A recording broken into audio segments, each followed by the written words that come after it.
প্রিয় শিক্ষার্থীরা, আজকে পদার্থবিজ্ঞানের ষষ্ঠ অধ্যায়ের বস্তুর উপর তাপের প্রভাবের দ্বিতীয় ক্লাসটি নিয়ে হাজির হলাম তোমাদের সাথে। আজকে যেই টপিকগুলো আলোচনা করব সেই টপিকগুলো আমি অলরেডি বোর্ডে লিখে রেখেছি। আজকে আলোচনা করব হচ্ছে দৈর্ঘ্য প্রসারণ সহগ, ক্ষেত্র প্রসারণ সহগ এবং আয়তন প্রসারণ সহগ, এই বিষয়গুলো নিয়ে। এখন আমরা এখানে একটি জিনিস লক্ষ্য করি যে এটা তিনটার দিকেই কমন, যে প্রসারণ সহগ। প্রসারণ বলতে আমি এখানে কি বুঝিয়েছি, মানে বৃদ্ধি পাবে, কতটুকু বৃদ্ধি পাবে সেটার পরিমাপ। এখন কি বৃদ্ধি পাই? পদার্থের পরিমাণটা বৃদ্ধি পাই। কেন বৃদ্ধি পাই? তাপমাত্রা বৃদ্ধি পেলে পদার্থের অণুগুলো ছোটাছুটি করতে শুরু করে, তখন একটার সাথে আরেকটা সংঘর্ষে লিপ্ত হয়। এভাবে তারা গতিশীল হতে শুরু করে এবং এক পর্যায়ে তাদের দৈর্ঘ্য, ক্ষেত্রফল অথবা আয়তন এইগুলো বৃদ্ধি পায়। তো শুরুতেই চলো আমরা দৈর্ঘ্য প্রসারণ সহগ নিয়ে আলোচনা করি। দৈর্ঘ্য প্রসারণ সহগ, এই দৈর্ঘ্য প্রসারণ সহগকে প্রকাশ করা হয় হচ্ছে আলফা দ্বারা। এই চিহ্নের নাম হচ্ছে আলফা। আলফা দৈর্ঘ্য প্রসারণ সহগকে প্রকাশ করা হয় হচ্ছে আলফা দ্বারা। তো এই দৈর্ঘ্য প্রসারণ সহগটা আসলে কি? এই দৈর্ঘ্য প্রসারণ সহগ হচ্ছে কোন একক দৈর্ঘ্য বিশিষ্ট পদার্থের তাপমাত্রা 1 কেলভিন বাড়ালে এর দৈর্ঘ্য যতটুকু বৃদ্ধি পায় সেটা হচ্ছে ওই উপাদানের দৈর্ঘ্য প্রসারণ সহগ। এখন আমি একটা কথা বলেছি এখানে যে এই ওই উপাদানের দৈর্ঘ্য প্রসারণ সহগ। ওই উপাদান বলতে আমি কি বুঝিয়েছি? যেমন তুমি লোহার তাপমাত্রা যদি 1 কেলভিন বাড়াও এবং অ্যালুমিনিয়ামের তাপমাত্রা যদি 1 কেলভিন বাড়াও, তাহলে দুইটার বৃদ্ধি কিন্তু একরকম হবে না। উপাদান ভেদে এই বৃদ্ধিটা দুই রকম হয়, ভিন্ন ভিন্ন রকম হয়। তো এখন দৈর্ঘ্য প্রসারণ সহগের সংজ্ঞাটা আমি কি বলেছি, যে কোন পদার্থের একক দৈর্ঘ্যের তাপমাত্রা 1 কেলভিন বাড়ালে এর দৈর্ঘ্য যতটুকু বৃদ্ধি পায় তাকে ওই উপাদানের দৈর্ঘ্য প্রসারণ সহগ বলে। এখন ধরো কোন একটি তারের আদি দৈর্ঘ্য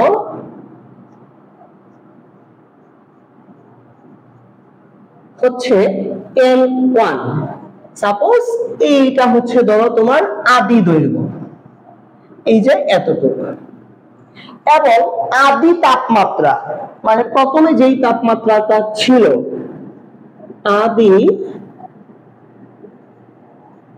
তাপমাত্রা, সেটা ধরে নিচ্ছি আমি T1।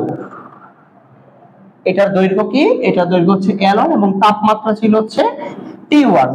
যখন এটার তাপমাত্রা বাড়ানো হয়, এটার তাপমাত্রা যখন বাড়ানো হয় তখন ধরো এই L1 যে তারটা ছিল সেটার দৈর্ঘ্যটা বৃদ্ধি পেয়ে এই এতটুক হয়ে গেছে। তাহলে দেখো আমরা কিন্তু এই যে এতটুকের একটা ব্যবধান পাচ্ছি, রাইট? এখানে আমরা এতটুকু একটা ব্যবধান পাচ্ছি।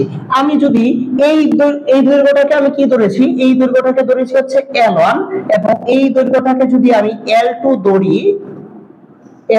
ধরি, তাহলে এই দৈর্ঘ্যের মানটা কত? এই এতটুকু অংশের মান কত? এই এতটুকু অংশের মান হচ্ছে L2 মাইনাস L1, মানে কতটুকু দৈর্ঘ্য বৃদ্ধি পেয়েছে আলটিমেটলি। তো এটা কি কারণে হয়েছে? কারণ আমি তাপমাত্রা প্রথমে T1 ছিল, T1 থেকে আমি T2 তে নিয়ে এসেছি। তাপমাত্রা বৃদ্ধির ফলে ওই পদার্থের অণুগুলো ছোটাছুটির মাধ্যমে ওই পদার্থের কণাগুলো আন্তঃআণবিক যে দূরত্বটা সেটা বৃদ্ধি পায়, যার ফলে পদার্থের দৈর্ঘ্য বৃদ্ধি পেয়ে যায়। আর তাহলে আমি দৈর্ঘ্য প্রসারণ সহগটা বুঝাতে পেরেছি। এখন এই দৈর্ঘ্য প্রসারণ সহগের একটা মান আছে, এই মানটা আমি কিভাবে বের করব? এই দৈর্ঘ্য প্রসারণ সহগটা আমি বলছি কি দ্বারা প্রকাশ করা হয়? আলফা দ্বারা প্রকাশ করা হয়। তো এই আলফা নির্ণয়ের একটি সূত্র রয়েছে। আচ্ছা, তো আমি এখানে আমি নতুন দুইটা জিনিস লিখেছি। মানে আদি দৈর্ঘ্য লিখেছিলাম হচ্ছে L1, আদি তাপমাত্রা লিখেছিলাম হচ্ছে T1। এখন তারপর বৃদ্ধিপ্রাপ্ত হওয়ার পর দৈর্ঘ্য, বৃদ্ধিপ্রাপ্ত হওয়ার পর দৈর্ঘ্য বৃদ্ধিপ্রাপ্ত হওয়ার পর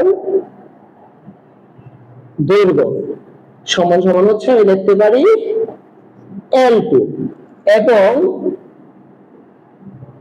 শেষ তাপমাত্রা যে তাপমাত্রার জন্য মূলত বৃদ্ধি পেয়েছে সেটা হচ্ছে T2। যদি এটা হয় তাহলে দৈর্ঘ্য প্রসারণ সহগ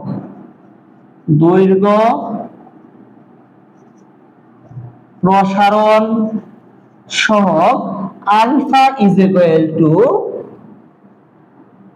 L2 minus L1 divided by L1 into T2 minus T1।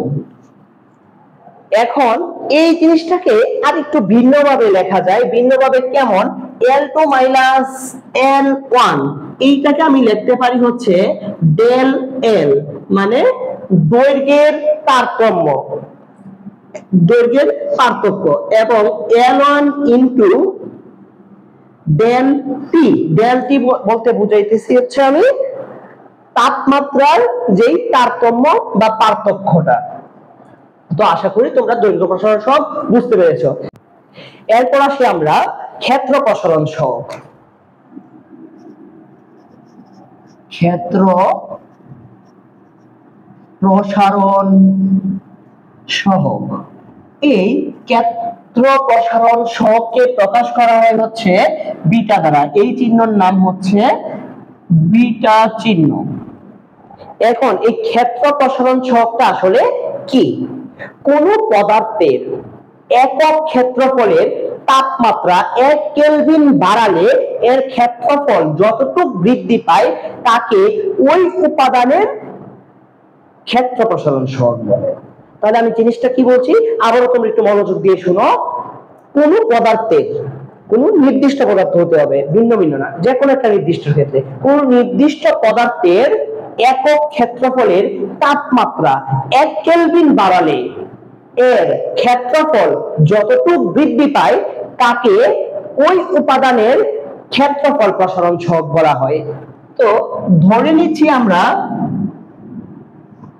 এইটা একটা চতুর্ভুজের ক্ষেত্র, ধরে নিচ্ছি আমরা ক্ষেত্রফল A1।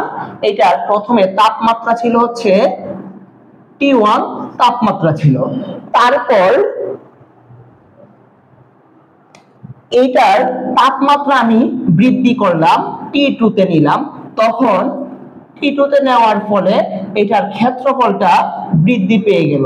এই ক্ষেত্রফল বৃদ্ধিপ্রাপ্ত হওয়াতে ক্ষেত্রফল হলো হচ্ছে A2 ক্ষেত্রফল হলো কত আমাদের? A2। তো A2 ক্ষেত্রফল পেলাম আমরা। তাই এখানে একটা ক্ষেত্রফল এবং তাপমাত্রার তারতম্য দেখা গিয়েছে। তো তখন আমরা এইটার ক্ষেত্রে ক্ষেত্র প্রসারণ সহগ ইউজ করতে পারি। তো তখন ক্ষেত্র প্রসারণ সহগ বা ক্ষেত্রফল প্রসারণ সহগ বিটা ইজ ইকুয়াল টু হবে হচ্ছে A2 minus A1 divided by A1 into T2 minus T1। তো আগের দৈর্ঘ্য প্রসারণ সহগের মতো আমরা এটাকে ডেল দিয়ে প্রকাশ করতে পারি, del A divided by A1 into del T।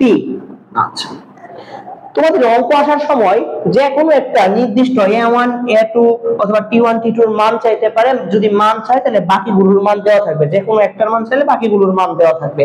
অথবা এইরকম চাইতে পারে যে তাপমাত্রার পার্থক্য নির্ণয় করো, তাহলে ডেল টির মান নির্ণয় করবা, অথবা ক্ষেত্রফলের পার্থক্য নির্ণয় করো, আদি ক্ষেত্রফল এবং পরের ক্ষেত্রফলের পার্থক্যটা নির্ণয় করলে তাহলে ডেল এর মান বের করবা।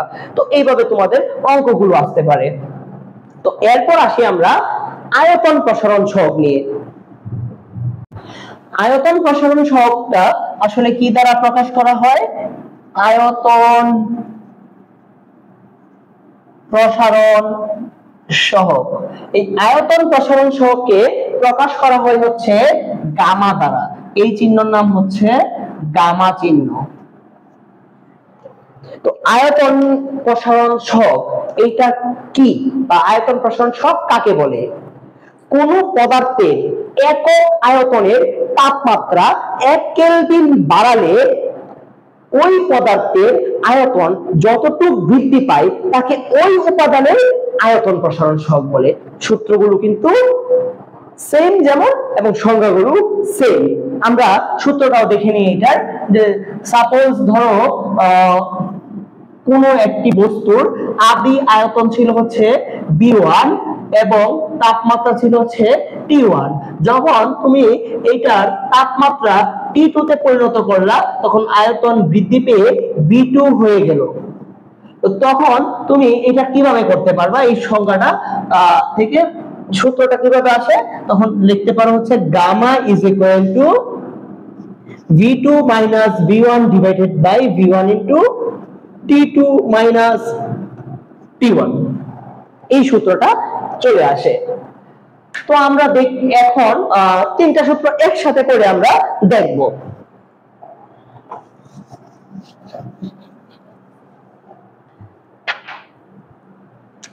ধরো আলফা সমান সমান আমরা কি দেখেছিলাম? আলফা সমান সমান আমরা দেখেছিলাম হচ্ছে L2 minus L1 divided by L1 into T2 minus T1। আবার বিটা সমান সমান আমরা কি দেখেছিলাম? বিটা সমান সমান আমরা দেখেছিলাম হচ্ছে A2 minus A1 divided by A1 into T2 minus T1।